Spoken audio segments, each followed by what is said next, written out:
कातोद्यादास तुम देव अभय वरदान। जय जय श्री गणेशाय नमो नमः। वक्रतुंड महाकाय सूर्यकोटि संप्रभा निर्विघ्नं मय देव शुभ कार्येषु सर्वदा। जय जय श्री गणेशाय नमो नमः। जय गणेश गिरिजा सुमन मंगल मूल सुजान। कातोद्यादास तुम देव अभय वरदान। वक्रतुंड महाकाय सूर्यकोटि संप्रभा निर्विघ्नं मय देव शुभ कार्येषु सर्वदा। कंठे यस्य विराजते हि गरणम गंगाजलं मस्तके वामे गिरिराज राजतने जा भवानी पतिं। नंदी सकंद गणध्वज सहित श्री विश्वनाथ प्रभु काशी मंदिर स्थितोखिली क्रोध सदा मंगलम। कपूर गौरम कर्वमतारम संसार सारम भुजगेंद्रहारम सदा वसंतमितार विंदे भवम भवानी सहितं नमामि।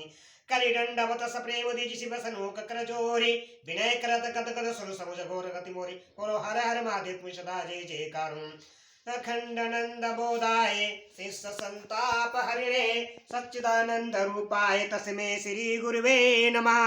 अखंड मंडलाकारं व्याप्तेन चराचरं तत्भद्रसितेन तस्मै श्री गुरुवे नमः। अज्ञानतिमिरान्धस्य ज्ञानाञ्जनशलाकयाय तस्मै तस्मै श्री गुरुवे नमः। गुरुर्ब्रह्मा गुरुर्विष्णु गुरुर्देवो महेश्वरः गुरुर् साक्षात् परब्रह्म तस्मै श्री गुरुवे नमः। श्री गुरु चरण सरोज रज निज मन मुकुर सुधारि वरनहु रघुमल बिमल जसु जोदाय गोपलुचारि।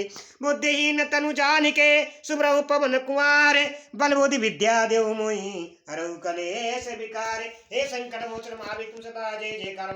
ओम नमः शिवाय महादेव तुम सदा जय। हे नीलकंठ महादेव तुम सदा जय। हे मां सरस्वती तुम सदा जय जयकार। हर हर महादेव नीलकंठ तुम सदा जय जयकार। ओम नमः शिवाय जय नमः शिवाय जय महादेव शिव नमः शिवाय जय महादेव शिव नमः शिवाय जय नमः शिवाय जय नमः शिवाय।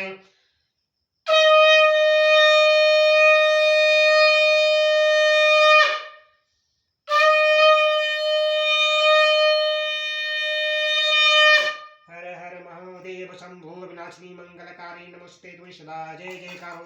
हे नीलकंठ माता का तुम सदा जय जयकारो। ओम नमः शिवाय हर हर महादेव तुम सदा। ओम नमः शिवाय हरे कृष्ण कृष्ण कृष्ण हरे हरे हरे राम राम राम हरे। राम राम की लूट है लूट सके तो लूट काले समय पछताएगा जब प्राण जाएंगे छूट। बोलो सिया बलराम चंद्र की जय पवन पुत्र हनुमान की जय। बोलो हर हर महादेव सदा जय जयकारो। भक्तजनों हमारा जीवन बड़ा कठिन से मिलता है, इसको व्यर्थ मत गवाओ। अपने कर्म के साथ भगवान शिव का हरि का भजन करो। बोलो हर हर महादेव सदा जय जयकारो। मैं श्री श्री महापुराण कथा सभी को सुना रहा हूँ। जो कथा मेरी चल रही है कोट रुद्र संहिता से, जो कल कथा अभी जो तो कथा चल रही थी भगवान विष्णु द्वारा पठित शिव शास्त्र नाम की कथा चल रही थी। जो आज मैं कथा सुनाने जा रहा हूँ भगवान विष्णु को संतुष्ट करने वाले भगवान विष्णु को संतुष्ट करने वाले व्रतों का वर्णन, शिवरात्रि व्रत की विधि एवं महिमा का कथन। जो इस कथा को सुनेगा और आगे शेयर करेगा, लाइक मेरे चैनल को लाइक करेगा, सब्सक्राइब करेगा, लाइक करेगा, कमेंट करेगा, भगवान शिव माता गौरा पार्वती आप सब पर कृपा बना रखेंगे और घर में सुख शांति समृद्धि बने रही। बोलो हर हर महादेव नमः शिवाय ओम नमः शिवाय ओम नमः शिवाय। तदंतर ऋषियों के पूछने पर सूत जी ने शिव जी की आराधना के द्वारा उत्तम एवं मनोबक्षित फल प्राप्त करने वाले बहुत से महान स्त्री पुरुषों के नाम बताए। इसके बाद ऋषियों ने फिर पूछा, व्यास शिष्य किस व्रत से संतुष्ट होकर भगवान से उत्तम सुख प्रदान करते हैं, जिस व्रत के अनुष्ठान से भक्तजनों का भोग और मोक्ष की प्राप्ति हो सके, उसका आप विशेष रूप से वर्णन कीजिए। सूत जी ने कहा कि महर्षियों तुमने जो कुछ पूछा है वही बात किसी समय ब्रह्मा विष्णु तथा पार्वती जी ने भगवान शिव से पूछी थी। इसके उत्तर में शिव जी ने जो कुछ कहा वह मैं तुम लोगों को बता रहा हूँ, ध्यान देकर सुनो। भगवान शिव बोले, मेरे बहुत से व्रत हैं जो भोग और मोक्ष प्रदान करने वाले हैं। उनमें मुख्य 10 व्रत हैं जिन्हें जवाल श्रुति के विद्वान 10 व्रत कहते हैं।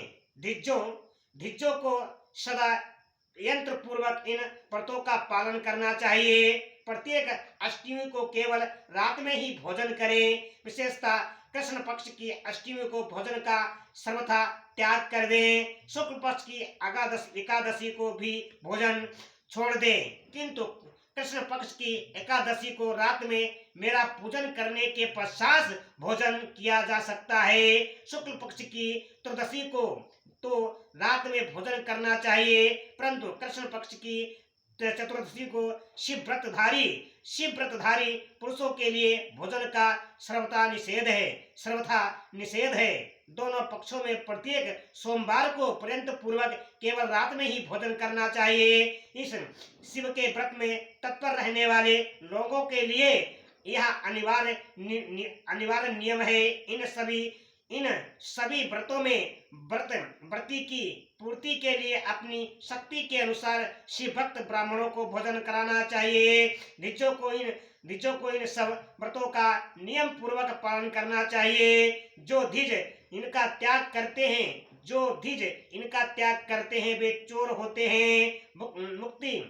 मुक्ति मार्ग में प्रवीण पुरुषों को मोक्ष की प्राप्ति कराने वाले 4 व्रतों का नियम पूर्वक पालन करना चाहिए। वे 4 व्रत इस प्रकार हैं। भगवान शिव की पूजा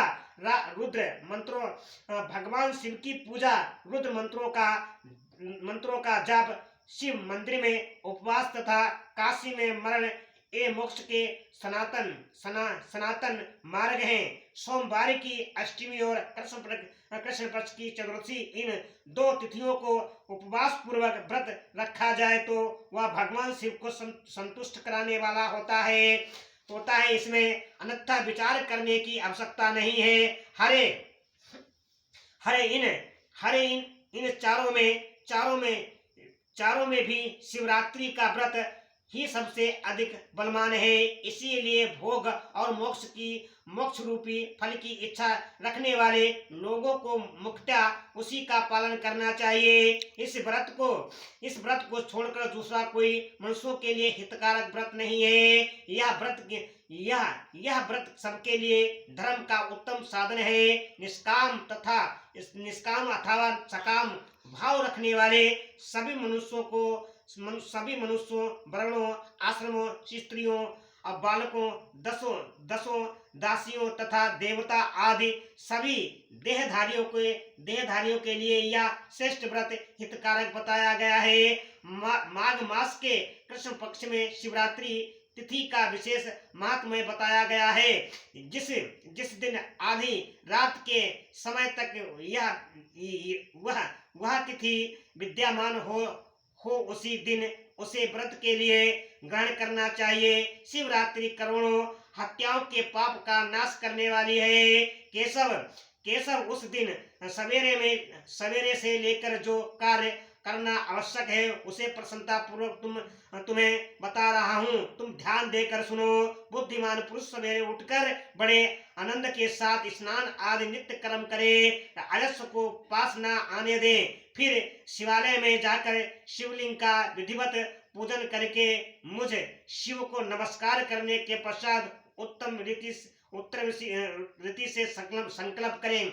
देव महादेव नीलकंठ नमस्तोते क्रतुमुते छायां देव शिवरात्रि व्रतम तब ताम मनोभाव देशम निविग्रम भरदयति महाकमदा सत्रिवी माँ वै पीड़ो कृपांतु वै नैव सिंह।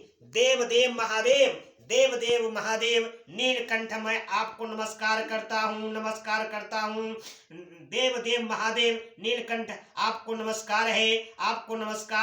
देव मैं आपके शिवरात्रि व्रत का अनुष्ठान करना चाहता हूँ। देवेश्वर आपके प्रभाव से यह व्रत बिना किसी विघ्न बाधा के पूर्ण हो और काम आज शत्रु मुझे पीड़ा न दे। ऐसा संकल्प करके पूजन सामग्री का संग्रह करें और उत्तम स्थान में जो शास्त्र प्रसिद्ध शिवलिंग हो उसके पास रात में जाकर स्वयं उत्तम विधि विधान का संपादन करें। फिर शिव के दक्षिण या पश्चिम भाग में सुंदर स्थान पर उनके निकट ही निकट ही पूजा के लिए संचित सामग्री को रखें। तदंतर श्रेष्ठ पुरुष वहां वहां फिर स्नान करें। स्नान के बाद सुंदर वस्त्र और उप वस्त्र धारण करके 3 बार आचमन करने के पश्चात पूजन आरंभ करें। जिस मंत्र के लिए जो द्रव्य नियमित हो उस मंत्र को पढ़कर उसी व्रत द्रव्य के द्वारा पूजा करनी चाहिए। बिना मंत्र के महादेव जी की पूजा नहीं करनी चाहिए। गीत वाद्य नृत्य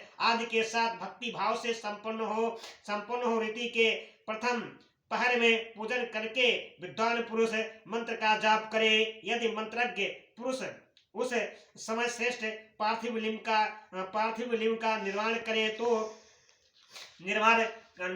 तो नित्य कर्म करने के पश्चात पार्थिव लिंग की ही पूजा करें। पहले पार्थिव बनाकर पीछे उसी विधिवत स्थापना करें। फिर पूजन के पश्चात नाना प्रकार के स्तुतियों द्वारा भगवान वृषभध्वज को संतुष्ट करें। बुद्धिमान पुरुषों को चाहिए कि उस समय शिवरात्रि व्रत के महत्व का पाठ करें। श्रेष्ठ भक्त अपने व्रत की पूर्ति के लिए उस महत्व को श्रद्धा पूर्वक सुने। रात्रि के चारों पहरों में 4 पार्थिव लिंग का निर्माण करके आह्वान से लेकर विसर्जन तक क्रमशः उनकी पूजा करें और बड़े उत्साह के साथ प्रसन्नता पूर्वक जागरण करें। प्रातः काल स्नान करके पुनः वहां पार्थिव शिव का स्थान और पूजन करें। इसी तरह व्रत को पूरा करके हाथ जोड़ मस्तक झुकाकर बराबर नमस्कार पूर्वक भगवान शंभु से इस प्रकार प्रार्थना करें। प्रार्थना एवं विसर्जन। नियमो यो महादेवं कर्तश्रेव तज्ञः विसर्जते मया स्वामिनी व्रतं जातुं मनु ततं प्रतेनैम देवेश यथाशक्ति कृतेन च संतुष्टो भव सर्वदा कृपां कुरु ममो परिं। महादेव, मैं आपकी आज्ञा से मैंने जो व्रत ग्रहण किया था स्वामी वह परम उत्तम व्रत पूर्ण हो गया, अतः अब उसका विसर्जन करता हूँ। देवेश्वर सर्व यथाशक्ति किए गए इस व्रत से आप आज मुझ पर कृपा करके संतुष्ट हो। तत्पश्चात शिव को पुष्पांजलि समर्पित करके विधि पूर्वक दान दे। फिर शिव को नमस्कार करके व्रत संबंधी नियम का विसर्जन कर दे। अपनी शक्ति के अनुसार शिव भक्त ब्राह्मणों को विशेषता सन्यासियों को भोजन कराकर पूर्णता संतुष्ट करके स्वयं भी भोजन करें। हरे शिवरात्रि को प्रत्येक पहर में श्रेष्ठ शिव भक्तों को जिस प्रकार विशेष पूजा करनी चाहिए उसे मैं बताता हूँ, सुनो। प्रथम पहर में पार्थिव लिंग की स्थापना करके अनेक सुंदर उपचारों द्वारा उत्तम भक्ति भाव से पूजा करें। पहले गंध पुष्प आदि 5 द्रव्यों द्वारा सदा महादेव जी की पूजा करनी चाहिए। उस द्रव्य से संबंध रखने वाले मंत्र का उच्चारण करके पृथक वह द्रव्य समर्पित करें। इसी प्रकार द्रव्य समर्पण के पश्चात भगवान शिव को जलधारा अर्पित करें। विद्वान पुरुष चढ़े हुए द्रव्य को जलधार से ही उतारें। जलधारा के साथ 108 मंत्र का जाप करके वहां निर्गुण सगुण रूप शिव का पूजन करें। गुरु से प्राप्त हुए मंत्र द्वारा भगवान शिव की पूजा करें, अन्यथा नाम मंत्र द्वारा सदा शिव का पूजन करना चाहिए। विचित्र चंदन, अखंड चावल और काले तिलों से परमात्मा शिव की पूजा करनी चाहिए। कमल और कनेर के फूल चढ़ाने चाहिए। 8 नाम मंत्रों द्वारा शंकर जी को पुष्प समर्पित करें। वे 8 नाम इस प्रकार है: भव, सर्व, रुद्र, पशुपति, उग्र, महान, भीम और ईशान। इनके आरंभ में श्री और अंत में चतुर्थी विभक्ति जोड़कर श्री भवाय नमः, श्री भवाय नमः, श्री भवाय नमः इत्यादि नामों द्वारा शिव का पूजन करें। पुष्प समर्पण के पश्चात धूप, दीप और नैवेद्य निवेदन करें। पहले पहर में विद्वान पुरुष नैवेद्य के लिए पकवान फिर श्रीफल युक्त विशेष विश्वासाधर्ष देकर तंबूर समर्पित करे। तदंतर नमस्कार और ध्यान करके गुरु के दिए हुए मंत्र का जाप करे। गुरु दत्त मंत्र ना हो तो पंचाक्षर नमः शिवाय मंत्र के जाप से भगवान शंकर को संतुष्ट करे। धेनु मुद्रा दिखाकर उत्तम जल से तर्पण करे। पश्चात अपनी शक्ति के अनुसार 5 ब्राह्मणों को भोजन कराने का संकल्प करे। फिर जब तक पहला पहर ना पूरा हो जाए तब तक मान उत्सव करता रहे। दूसरा पहर आरंभ होने पर पूजन के लिए संकल्प करें अथवा एक ही समय चारों पहरों के लिए संकल्प करें। पहले पहर की भांति पूजा करता रहे।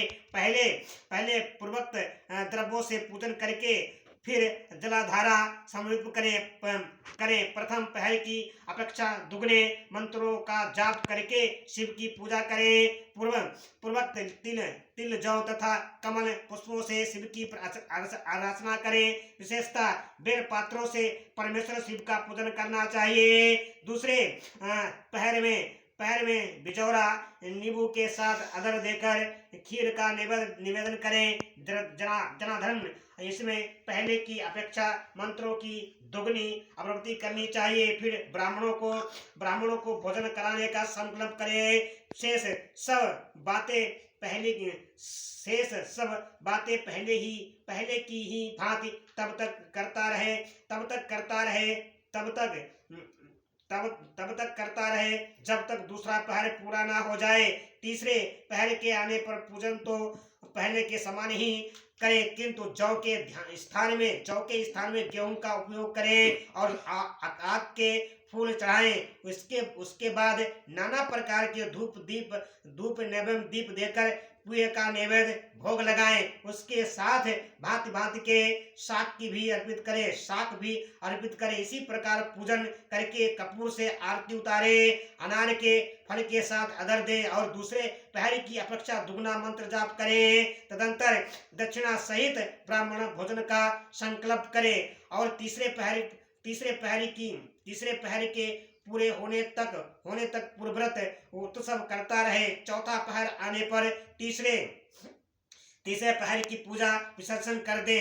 पुनः आह्वान आदि करके विधिवत पूजा करें। उड़द, कंगनी, मूंग और सत्य धान्य, शंखी पुष्प तथा बेल पत्रों से परमेश्वर शंकर का पूजन करें। उस पहर में भांति के मिठाइयों का निवेद्य लगाएं और उड़द के बड़े आदि बनाकर उनके द्वारा सदा शिव को संतुष्ट करें। केले के फल के साथ अथवा अन्य विविध फलों के साथ शिव को अर्घ दे। तीसरे पहर की अपेक्षा दूना मंत्र जाप करें और यथाशक्ति ब्राह्मण भोजन का संकल्प करें। गीत वाद्य तथा नृत्य से शिव की आराधना पूर्वक समय बिताएं। भक्तजनों को तब तक महान उत्सव करते रहना चाहिए तब तक अरुणोदय ना हो जाए। अरुणोदय होने पर पुनः स्नान करके भांति के पूजनोपचारों और उपहारों द्वारा शिव की आराधना करें। तत्पश्चात अपना अभिषेक कराएं। नाना प्रकार के दान दे और प्रहार की संख्या के अनुसार ब्राह्मणों तथा सन्यासियों को अनेक प्रकार के भोज्य पदार्थों का भोजन कराएं। फिर शंकर को नमस्कार करके पुष्पांजलि दे और बुद्धिमान पुरुष उत्तम स्तुति करके निम्नलिखित मंत्रों से प्रार्थना करें। तत्कस्त बदगत प्राणस्त विचत सदा मंडम कृपानिधे त्वज्ञः तथा योग्यं तथा कुरम् अज्ञानादिचान्वा ज्ञानस्य पुष्पाद्रितकमाया कृपानिधि तज्ञातैव भूतनाथं प्रसीदमये अने नैवोपवसेम यजातं फलमेव च तनेव प्रतीतं दया शंकरः सुखदायकः कुले मम महादेव भजनं नमस्तो सर्वदा भूतस्य कुले जन्म यत्र नहीं देवतां सुखदायक कृपा निधान शिव मैं आपका हूँ। सुखदायक कृपा निधान शिव मैं आपका हूँ। मेरे प्राण आप में ही लगे हैं और मेरा चित्त सदा आपका ही चिंतन करता है। यह जानकर आप जैसा उचित समझे वैसा करें। भूतनाथ भूतनाथ मैं जानकर या अनजान में जो जप और पूजन आदि किया है उसे समझकर दया सागर होने के नाते ही आप मुझ पर प्रसन्न हो और उपवास व्रत से जो फल हुआ हो उसी से सुखदायक भगवान शंकर मुझ पर प्रसन्न हो। महादेव मेरे कुल में सदा आपका भजन होता रहे।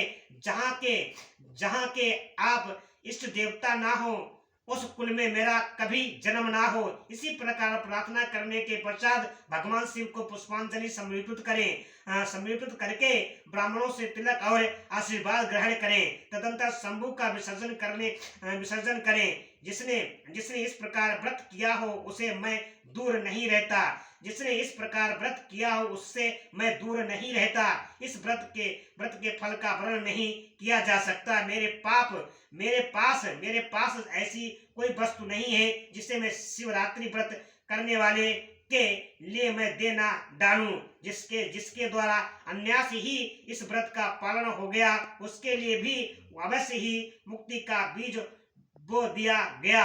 मनुष्यों को प्रतिमास भक्ति पूर्वक शिवरात्रि व्रत करना चाहिए। तत्पश्चात इसका उद्यापन करके मनुष्य संगोपांग फल लाभ करता है। इसी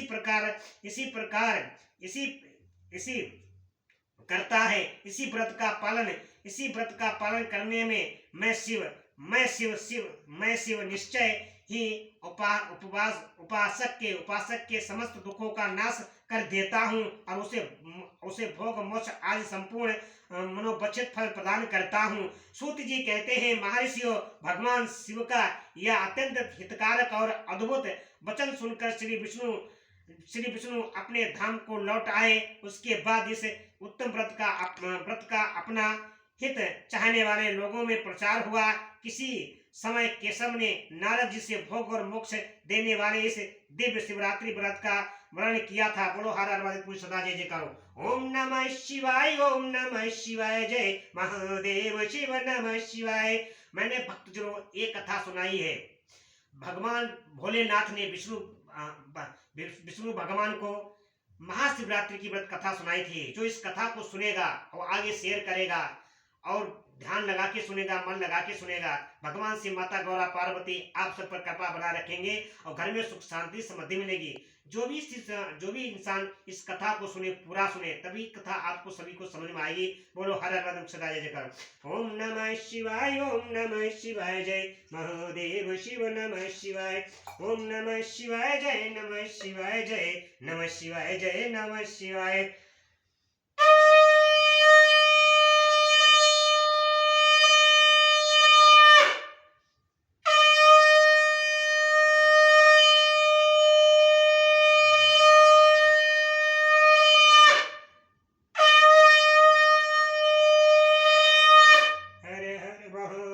शिव शंभु, हर हर महादेव शिव शंभु, हर हर महादेव शिव शंभु।